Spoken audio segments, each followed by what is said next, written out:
पूरे दावे के साथ कह रहा हूं कि स्वामी प्रसाद मौर्य मौलाना सैयद अरशद मदनी की नाजायज औलाद है। स्वामी प्रसाद मौर्य का गर्दन काटेगा उसको मैं 500 दूंगा, और जो जीभ काटेगा उसको 300 दूंगा, और जो नाक कान काटेगा उसको 200 दूंगा। हमने कहा इससे ज्यादा इसकी औकात नहीं, क्योंकि हारा हुआ प्रत्याशी है। ये भी चमचमाती हुई जो तलवार आप देख रहे हैं, ये बिहार के शिक्षा मंत्री प्रोफेसर जो है चंद्रशेखर के गर्दन काटेंगे, हम खुद ही काटेंगे। हाँ, ये 5 लाख की तलवार है, जयपुर से स्पेशल मंगाया हूँ स्वामी प्रसाद के गर्दन काटने के लिए। ढोल, गमार, शूद्र, पशु और स्त्री, ये सब शिक्षा के अधिकारी हैं। यहाँ लिखा है, देखा शिक्षा ना, ताड़ना माने मारना तो नहीं लिखा है। आपका नाम है चंद्रशेखर, अंतिम में आपके 2 अक्षर है खर। खर का अर्थ होता है गदहा। भूल कर भी किसी को न छेड़ेंगे हम, और छेड़ने वाले को न छोड़ेंगे हम। जहाँ सभी हिंदुओं को कत्ल करने की बात लिखी गई है, वहां भी तो इनको उठाना चाहिए।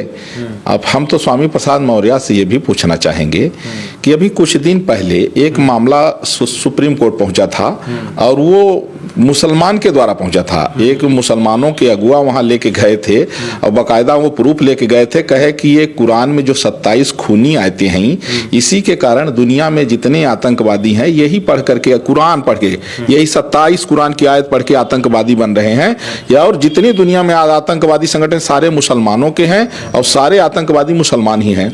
अब प्रूफ लेके गए थे, लेकिन दुर्भाग्य देखिए कि जो गैर मुस्लिमों के हत्या करने की बात करती है जो आयतें, उस कुरान के विषय में किसी ने आज तक नहीं बोला। क्यों? उनको मतलब देखिए, वो जनता की तैसी नहीं है, नहीं बोले। इसलिए नहीं बोले कि उनका मुस्लिम वोट जो है तो खसक जाएगा, और उनको मुस्लिम वोट जो है, और ये जो है तो तुष्टीकरण की राजनीति के सहारे उनकी जो है तो राजनीति है, तो इसलिए वो वोट के कारण नहीं बोले। अब मैं बताना चाहता हूं, जो सनातन धर्म पर अंगुली उठा रहे हैं, मैं आपको बता रहा हूं, रामचरितमानस है, आप देख रहे रामचरितमानस, और मैं आपको दिखा रहा हूं कि जिस चौपाई को ये कह रहे हैं, सुंदर कांड के दोहा नंबर 59 की 6वीं चौपाई है। क्या है? बोले ढोल, गमार, शूद्र, पशु, नारी, सकल ताड़ना के अधिकारी।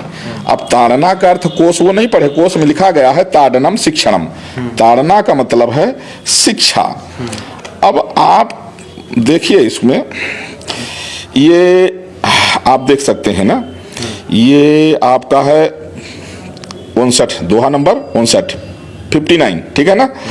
अब यहां से आप देख लीजिए 2, 4, 5, 6, ये 6वीं चौपाई। ढोल, गंवार, शूद्र, पशु, नारी, सकल ताड़ना के अधिकारी। अर्थ क्या है?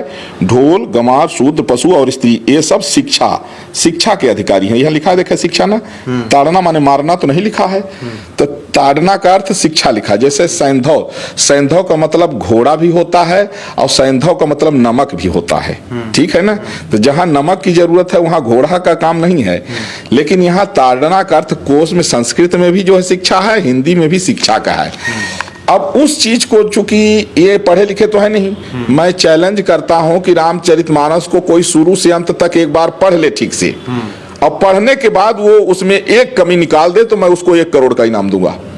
रामचरितमानस को शुरू से अंत तक, मैं अभी हमारी बात हुई थी जब, जो बिहार के शिक्षा मंत्री प्रोफेसर चंद्रशेखर हैं, उन्होंने कहा कि हमें रामचरितमानस से दिक्कत नहीं है, भगवान राम से दिक्कत नहीं है। बोले रामचरितमानस में कुछ चौपाइयां ऐसी हैं, 2-4 चौपाई, उससे दिक्कत है, उसके अंश से दिक्कत है। तो हमने उनको जवाब दिया, हमने कहा जैसे आपका नाम है चंद्रशेखर, अंतिम में आपके 2 अक्षर हैं खर। खर का अर्थ होता है गदहा। तो हम कहते हैं कि का गदहा, क्या हालचाल है, तो बुरा लगेगा आपको। और जबकि आपके नाम में खर है, आपका नाम है चंद्रशेखर, और वो नाम हमने नहीं रखा चंद्रशेखर, आपके महतारी बाप ने रखा है। और आपके नाम में चंद्रशेखर है तो उसमें खर लिखा है, खर माने गदहा होता है। लेकिन अगर गदहा कोई उनको कहेगा, बिहार के शिक्षा मंत्री प्रोफेसर चंद्रशेखर को, तो उनको बुरा लगेगा, कहेंगे कि हमारा नाम गदहा नहीं है। अब उनको कौन बता दे कि चंद्रशेखर में अंतिम में 2 अक्षर जो खर है, खर का मतलब गधा होता है, खर आरूढ़ नगंध सीसा। हाँ, दरअसल में कुरान की अभी जो है कुछ जब बीच में एक मौलाना का वीडियो वायरल हुआ, एक मौलाना ये कहे कुरान के जो है 27 आयत पढ़ के लोग आतंकवादी बनते हैं, तो कुछ नए लड़के कुरान के कुछ प्रतियां फाड़ दिए थे, उनके ऊपर जो है राष्ट्रद्रोह लग गया था। तो ये जो रामायण जो है, इनके जहर उगलने से रामायण लोग जला रहे हैं, तो इनके ऊपर तो देशद्रोह लगना चाहिए। अब राष्ट्रद्रोह से बचने के लिए, देशद्रोह कहीं न लग जाए, सलाखों के पीछे न चले जाए, तो अब ये उनकी बात कर रहे हैं जिनका चरण छूने की औकात इनको नहीं है। अगर पंडित धीरेन्द्र शास्त्री के पास में स्वामी प्रसाद मौर्य मिलने जाएंगे तो ये वहां तक पहुंचने में इनको कई घंटा लग जाएगा, वो चरण छूने के लिए लाइन लगाना पड़ेगा। तो इसलिए अच्छा, अब दूसरी बात सच्चाई मैं बता दूं, आखिर ऐसा ये क्यों कर रहे हैं। अभी कुछ दिन पहले ये कहे थे बाबा साहब भीमराव अंबेडकर का एक जिक्र करके, मैं बताना चाहता हूं, बाबा साहब भीमराव अंबेडकर एक ऐसे विराट व्यक्तित्व के वो हैं कि जिनका आदर सब लोग करते हैं, चाहे वो सवर्ण हो या बैकवर्ड हो, दलित हो, आज तक आप उनका विरोध नहीं सुने होंगे। इसका अब इन लोगों को क्या है, इनको दलित, बैकवर्ड और सवर्ण का जो है जहर घोल करके, और जो मुगलों की नीति थी, जो ब्रिटिश गवर्नमेंट की नीति थी डिवाइड एंड रूल, उसी तरह से फिर से चाहते हैं कि ये लड़ें और तब फिर जो है ये अपना सियासत करें। क्योंकि स्वामी प्रसाद मौर्य जो है ये हारा हुआ प्रत्याशी है, जनता ने वोट नहीं दिया, जनता ने इसको नकार दिया है। अब जनता नकार दिया तो उसका बदला कैसे ले कि आपस में लड़के मरें, तो उसलिए ये जान करके साजिश कर रहे हैं। और मैं आपको बताऊं, स्वामी प्रसाद मौर्य, मैं अयोध्या से तपस्वी छावनी पीठाधीश्वर जगत गुरु परमहंस आचार्य पूरे दावे के साथ कह रहा हूं कि स्वामी प्रसाद मौर्य मौलाना सैयद अरशद मदनी की नाजायज औलाद है। अब जो मौलाना सैयद मदनी की नाजायज औलाद है, वो हिंदू धर्म के कैसे आस्था रखेगा। तो भाई अच्छा नहीं लगता तो हम तो तुम्हें कहां रोक रहे हैं। तुम्हें अगर हिंदू धर्म अच्छा नहीं लगता, तुम जहां चाहे चले जाओ, और अगर अच्छा नहीं लगता तो तुम कमेंट भी नहीं कर सकते। भाई तुम्हें जो धर्म अच्छा लगता हम नहीं करें, तुम्हें इस्लाम अच्छा लगा इस्लाम में चले जाओ। ये जब मेरे पास में ये बात सुनने को मिली तो मुझे बड़ा दुख हुआ। तो हमने जो है इनाम रखा था कि जो स्वामी प्रसाद मौर्य का गर्दन काटेगा उसको मैं 500 दूंगा, और जो जीभ काटेगा उसको 300 दूंगा, और जो नाक कान काटेगा उसको 200 दूंगा। हमने कहा इससे ज्यादा इसकी औकात नहीं, क्योंकि हारा हुआ प्रत्याशी है। लोगों ने, जो जनता ने इसको ठुकरा दिया है, इससे ज्यादा औकात नहीं है। तो फिर इसके लोग हमारे पास आके हाथ जोड़े, कहे महाराज इसकी मिट्टी पलीत हो गई स्वामी प्रसाद मौर्य की, कुछ आप जो है तो इनाम बढ़ा दीजिए, नहीं तो ये खत्म हो जाएगा। लोग कह रहे हैं कि इसका 100-200 रुपया में जो है तो नाक कान काटने के गुरु जी कह रहे हैं। तब फिर लोग जो है तो हमारे यहाँ और भी कुछ संत हैं, उनसे निवेदन किए, तो हमारे यहाँ कुछ संतों कुछ बढ़ा दिए होंगे, लेकिन हमने नहीं बढ़ाया। हमने कहा इससे ज्यादा कोई बात आपने कहा, क्योंकि हमारे यहाँ अहिंसा परमो धर्म है। अहिंसा का मतलब मन वचन कर्म से किसी भी प्राणी को कष्ट न देना, ये हमारा सनातन धर्म है।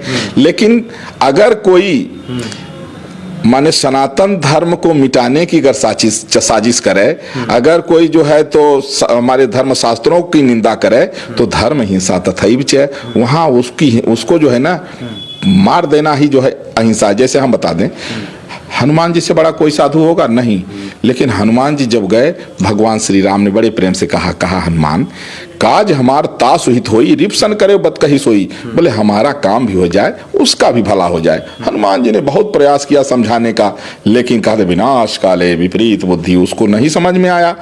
तो जब वहां जो है तो जब देखा, हनुमान जी ने देखा कि ये तो जानकी जी का जो है तो अपमान हो रहा है, तो फिर उन राक्षसों को कछ मारे से कुछ लोगों को मार करके समझाए, तो समझ गए, भाग गए।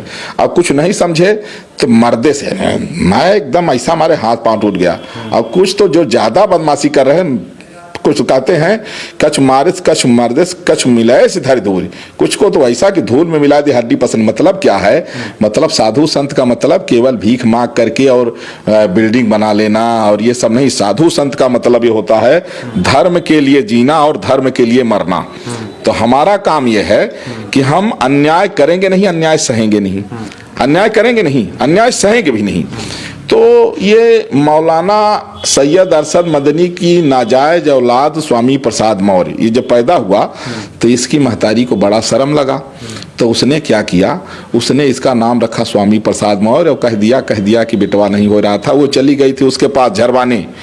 तो वो स्वामी प्रसाद, स्वामी माने होता है साधु, और प्रसाद माने संतों का आशीर्वाद। तो स्वामी प्रसाद माने संतों के आशीर्वाद। तो उस प्रचार हो गया कि भाई संतों के आशीर्वाद से हुआ है, जबकि सच्चाई ये है कि ये मौलाना सैयद अरशद मदनी की नाजायज औलाद है ये, और हिंदू धर्म की तोड़ने की साजिश कर रहा है। मेरा कहने का अभिप्राय ये नहीं, हम क्यों किसी कुछ कहेंगे?